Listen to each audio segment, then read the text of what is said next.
शिवसेना उद्धव बाळासाहेब ठाकरे पक्षाचं मुखपत्र दैनिक सामनामधून बाबरी मशीद पाडण्याच्या घटनेचं समर्थन करणारी जाहिरात प्रकाशित झाल्याबद्दल समाजवादी पक्षाचे आमदार अबू आझमी यांनी नाराजी व्यक्त केली आहे।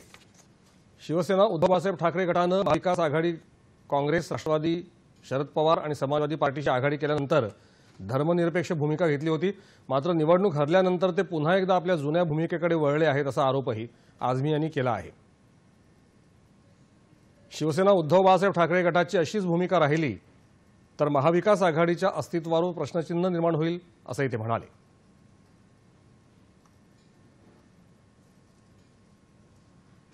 नहीं, देखिए, जो अपोजिशन के लोग हैं हमसे कोई बात नहीं हुई, इलेक्शन में कोई कोऑर्डिनेशन नहीं किया, टिकट बंटवारे में कोई बताया नहीं, तो फिर हमारा क्या लेना देना उनसे।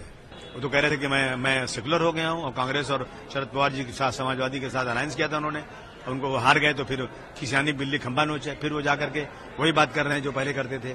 मैं समझता हूं कि फिर ये महाविकास आघाड़ी जो है वो चल नहीं पाएगी अगर ऐसा होगा तो। महाविकास आघाडीच्या आमदारांनी शपथ न घेण्याच्या भूमिकेपासूनही फारकत घेत आझमी यांनी आमदारकीची शपथ घेण्याचा निर्णय घेतला। निवडणूक काळात जागा वाटपात विश्वासात न घेतल्याची टीकाही अबू असीम आझमी यांनी यावेळी केली।